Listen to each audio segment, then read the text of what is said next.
Buen día, jefe. El objetivo de esta presentación es evaluar la estrategia de asignación de activos más adecuada para el inversionista en un contexto de incertidumbre económica global. Para ello, analizaremos primero su situación financiera actual y las necesidades de liquidez que deberá cubrir durante los próximos 5 años, particularmente los compromisos asociados a educación familiar. Posteriormente, aplicamos un modelo de optimización de portafolio basado en la teoría de Markowitz sobre los 10 ETFs recomendados por el broker, con el fin de identificar la combinación de activos que maximice el retorno esperado manteniendo un nivel de riesgo controlado. A partir de este análisis presentamos la frontera eficiente, evaluamos los beneficios de la diversificación y finalmente proponemos una recomendación de inversión sustentada en métricas financieras como retorno esperado, volatilidad y ratio de Sharpe.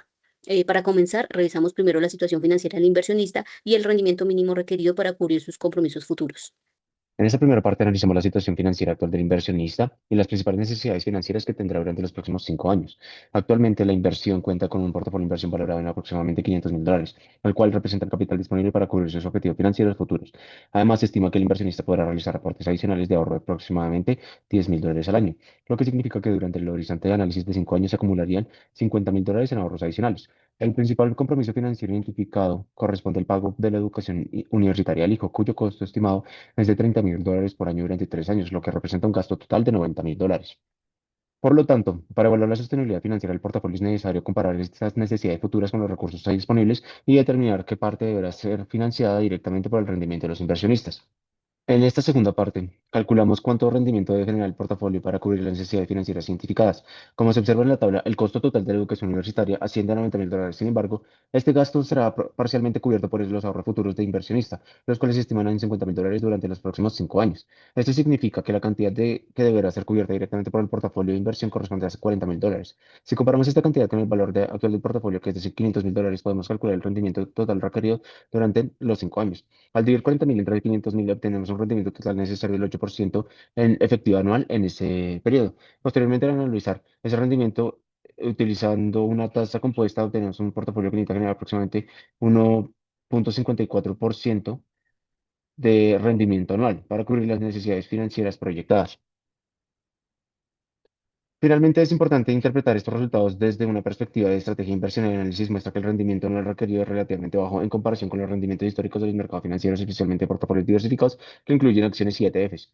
Esto implica que el inversionista no necesita asumir niveles elevados de riesgo para cumplir con sus objetivos financieros. En lugar de buscar retornos agresivos, puede enfocarse en construir un portafolio diversificado y balanceado, que permita mantener un crecimiento estable del capital y al mismo tiempo controlar el riesgo. Este resultado también proporciona la base para el siguiente paso del análisis, que consiste en aplicar el modelo de optimización de portafolio de Markowitz sobre los ETFs recomendados por el broker, con el objetivo de identificar la combinación de activos que permita maximizar el rendimiento ajustado por riesgo y construir una frontera eficiente de inversión. Buenas tardes, jefe. A continuación le presento el análisis que se realizó para encontrar el portafolio de mercado eficiente teniendo en cuenta la teoría de Markowitz. Listo. Entonces, primero se realizó el cálculo de los retornos para cada uno de los 10 ETFs recomendados por el broker. Luego se calculó el promedio para cada una de las acciones y también su respectiva volatilidad para posteriormente pasarla a términos anuales. Acá podemos ver que acciones como la de Rusia, la de India o la de China tienen una mayor volatilidad y las que están acá a la izquierda son las más seguras, que acá podemos observar a cuál se refiere. Una vez calculada la matriz de covarianza, podemos pasar a calcular los pesos óptimos para cada una de las acciones, teniendo como función objetivo el de minimizar la volatilidad. Bueno, acá según nuestro solver encontramos que las acciones que minimizan nuestra volatilidad en el portafolio es una combinación entre la Lixor Industrial Average, iShares JP Morgan, iShares Barclays USD Asia, de VX Trackers y de VX Trackers 2 Eurozone.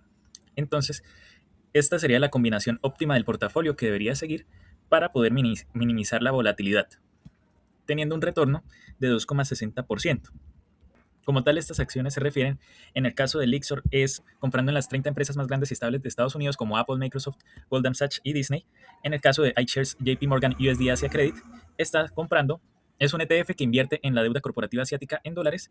En el caso de iShares Berkeley USD Asia High Yield, es un ETF de bonos corporativos asiáticos de alto riesgo y alto rendimiento. Y para este, David X Trackers 2 iBonds USD Treasures, se refiere a bonos del Tesoro de Estados Unidos protegidos contra la inflación. Y posteriormente, para el último, son bonos de deuda de gobiernos de la eurozona como Alemania, Francia, que esto refiere prestar dinero a potencias europeas. Podemos observar acá en el gráfico que estas serían todas estas acciones que están acá, en la esquina inferior izquierda, lo que nos dice que son las de menor volatilidad del portafolio, y esta de Lixor, que es la de las empresas estadounidenses, que genera una volatilidad baja, pero es la que mejor retorno genera. Ahora, calculando la frontera eficiente, con nuestro punto de volatilidad más bajo, podemos ver todas las posibles combinaciones de portafolio que podemos tener con su respectivo retorno. Listo, entonces en nuestra frontera eficiente podemos apreciar que si invirtiéramos únicamente en Lixor, que es la ETF que refiere empresas americanas, tendríamos un retorno del 10,63%, que es el más atractivo de nuestro portafolio. Sin embargo, esto conllevaría una volatilidad grande del 10,85%. Esto nos hace querer buscar esa diversificación para no poner todos nuestros huevos en una canasta. Entonces, podemos observar que si empezamos a diversificar, podemos alcanzar retornos comparables con este, o sea, menores, pero esto también refiere una menor volatilidad, lo que responde a un menor riesgo que debemos asumir en caso de que la empresa siga diversificando su portafolio. Y podemos llegar a nuestro punto de menor volatilidad, que nos genera un retorno del 2,60%. Ahora, analizando el Sharpe ratio de nuestro portafolio con menor volatilidad, podemos encontrar un Sharpe ratio de 46,39. Esto refiere que por cada unidad de riesgo se está ganando o se están generando 0,46 unidades de rendimiento por encima de la tasa libre de riesgo, que es nuestra tasa de 0,87. Yendo un paso más adelante y teniendo los datos para hacerlo, podemos calcular nuestra Capital Market Line, la cual estaría de esta forma. Ya que nuestra tasa libre de riesgo es de 0,87, nos dice que al tener una volatilidad de 0, podemos tener una rentabilidad de 0,87, que sería nuestra mayor rentabilidad sin tener que correr riesgo. Cabe aclarar que se escogió la tasa de 0,87 debido a que se mencionaba así en el enunciado. Nosotros tenemos en cuenta que la tasa que se usa normalmente para calcular una tasa libre de riesgo es la de 10 años y en el tablero se encontraba que es 2,45.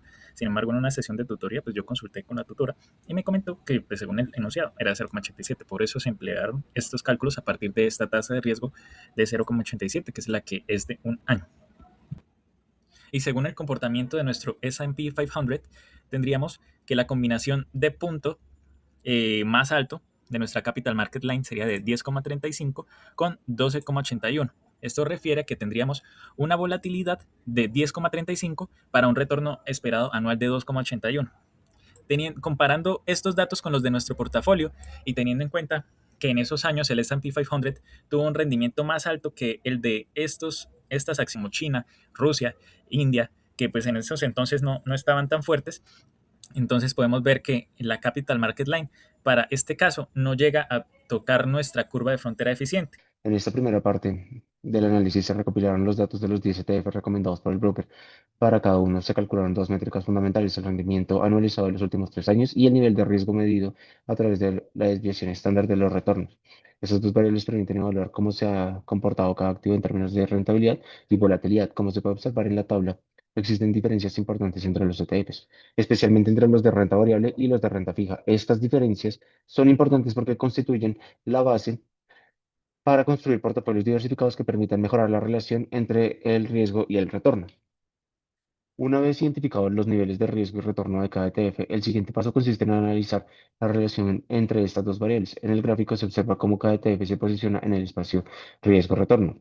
Algunos activos presentan mayor volatilidad, pero también mayor potencial de retorno, mientras que otros muestran menor riesgo y rendimientos más estables. Esta diversidad en las características de los activos es clave para el modelo de Markowitz, ya que permite combinar instrumentos financieros con diferentes perfiles para lograr un portafolio más equilibrado. En otras palabras, la diversificación permite reducir el riesgo total del portafolio sin necesariamente disminuir el retorno esperado. A partir de los rendimientos, los riesgos y la matriz de covarianza entre los activos, se aplicó el modelo de optimización de portafolio de Markowitz. Este modelo permite generar múltiples combinaciones posibles de inversión entre los distintos ETFs. Cada combinación representa un portafolio con un nivel específico de riesgo-retorno esperado. Al analizar todas estas combinaciones, se obtiene la frontera eficiente, que representa el conjunto de portafolios que ofrecen el mayor rendimiento posible para cada nivel de riesgo. Los portafolios que se encuentran por debajo de esta frontera se consideran muy eficientes, ya que existen otras combinaciones de activos que ofrecen un mejor retorno para el mismo nivel de riesgo. Al comparar esta nueva frontera eficiente con la obtenida en el punto anterior, se puede observar cómo el uso de rendimientos anualizados de 3 años proporciona una visión más estable del comportamiento de los activos, lo que permite evaluar el desempeño del portafolio desde una perspectiva de inversión de más largo plazo. Finalmente, a partir de la frontera eficiente científica, el portafolio óptimo, es decir, la combinación de activos que ofrecen una relación equilibrada entre riesgo y retorno. En este caso, el portafolio seleccionado presenta un retorno esperado cercano al 4,86 con un nivel de riesgo aproximado del 7,47%. La composición del portafolio muestra una diversificación entre distintos tipos de activos, incluyendo ETFs de renta variable y ETFs de renta fija. Esa diversificación permite reducir la volatilidad del portafolio mientras se mantiene un potencial adecuado de generación de retornos. Lo que el análisis muestra que la diversificación y el enfoque de largo plazo son elementos fundamentales para optimizar la relación riesgo-retorno de un portafolio. Al comparar la nueva frontera eficiente con la obtenida previamente, se observa que considerar los existentes de inversión más amplios permite obtener estimaciones más estables de rendimiento esperado. De esta manera es posible construir estrategias de inversión más robustas frente a la volatilidad de los mercados financieros. Siguiendo con la explicación, detallaremos la asignación táctica de activos basada en las primas de riesgo del mercado. Como pueden observar, en enero de 2017 ya tenemos un portafolio estratégico óptimo construido con los 10 ETFs, 60,70% en el DJIA, 36% en bonos del Tesoro americano indexados a inflación y un pequeño 3,2% en India. Este portafolio nos da un retorno esperado de 6,84% con un share de 1,15. La pregunta aquí sería ¿podemos hacerlo mejor para este año específico usando las proyecciones de JP Morgan? Luego tendremos unos cambios en primas de riesgo de JP Morgan, ¿sí? JP Morgan nos da una señal muy clara en su Exhibit 3, en donde hay dos cambios que importan. Primero, la prima de duración cae de 0,75% a 0,25%. Eso significa que los bonos de largo plazo van a rendir menos de lo esperado. Segundo, la prima de Small Cap sube de 0,25% a 0,75%. Eso favorece las acciones estadounidenses, especialmente el DJIA. Las demás primas prácticamente pues no cambian. Lo segundo, tenemos una comparación de pesos estratégico versus táctico. Cuando reoptimizamos el portafolio incorporado, esos ajustes, el resultado es contundente. Subimos la exposición al DJIA de 60,7% a 65,3%, casi duplicamos India de 3,2% a 6,8% y reducimos los bonos del Tesoro de 36% a 27,9%. ¿Cuál es el resultado? El retorno esperado sube a 7,63% frente al 6,84% estratégico. Y el share mejora de 1,154 a 1,182. La respuesta a la pregunta es si la asignación táctica sí permite capturar mayor retorno en 2017, rotando de duración hacia renta variable. Lo segundo de lo que vamos a hablar es el impacto de incluir activos alternativos, el oro o el gold y los rates, directamente en el portafolio. Para esto, ¿qué tenemos? Ahora exploramos si tiene sentido ampliar el universo de inversión más allá de los 10 ETFs, incorporando dos activos alternativos, el fondo de bienes raíces BNQ y el ETF de Oro Gold, ELD, ambos claramente en dólares. Y los números son llamativos desde el arranque. El rate ha rendido históricamente 10,18% anual entre 2005 y 2016 y el oro 9,33%, ambos superiores a la mayoría de los ETFs del portafolio. Continuamos cuando corremos la optimización Markowitz con los 12 activos. El portafolio óptimo sufre una transformación radical. El rate entra con un peso de 46,9%, desplazando completamente a los bonos del tesoro, que quedan en prácticamente cero. El DJIA baja de 60,7% a 46,2% y aparece un pequeño peso en Rusia del 7%.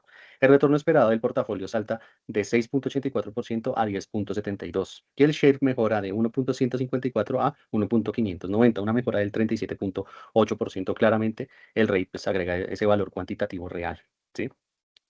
Con respecto a las correlaciones, pues la razón la explican las correlaciones muy bien. Es decir, el rate tiene correlación negativa con el DJIA de menos 0,16 y con Rusia de menos 0,49, lo que genera un excelente beneficio de diversificación. El oro, en cambio, tiene una correlación de 0,97 con los bonos del tesoro indexados a inflación. Es casi un activo redundante dentro del portafolio y eso explica por qué no entra como tal en la solución óptima. Por último, tenemos pues las ventajas cuantitativas y cualitativas. Más allá claramente de los números, hay argumentos cualitativos importantes. El rey da acceso a bienes raíces con liquidez de mercado, sin los costos de administrar propiedades directamente, pero hay una advertencia crítica para 2017. La Fed o la FED estaba subiendo tasas y los rates son sensibles a ese ciclo porque aumenta su costo de financiamiento. El oro o gold, aunque no entra en el portafolio óptimo, mantiene valor como activo refugio en escenarios de crisis geopolítica, algo relevante dado el contexto de incertidumbre global claramente en ese momento, ¿no? Y finalmente ambos están denominados en dólares, lo que introduce riesgo cambiario en dólares y SGD que el inversionista debe considerar explícitamente, ¿no? Y en conclusión o en síntesis, el rate sí debe incluirse. Mejora el share casi un 38%, el oro agrega valor cualitativo como cobertura, pero no justifica peso en el portafolio óptimo dado su bajo retorno reciente y su redundancia con los bonos de inflación. Muchas gracias. Continuamos con el resultado del portafolio óptimo. A partir del modelo de Markowitz se identificó un portafolio eficiente con un retorno esperado de aproximadamente 4.86% y una volatilidad del 7.47%. Utilizando una tasa libre del riesgo de 0.87%, se obtuvo un Sharpe ratio cercano al 0.83, lo que implica que el portafolio ofrece una relación riesgo-retorno atractiva dentro del conjunto de activos analizados.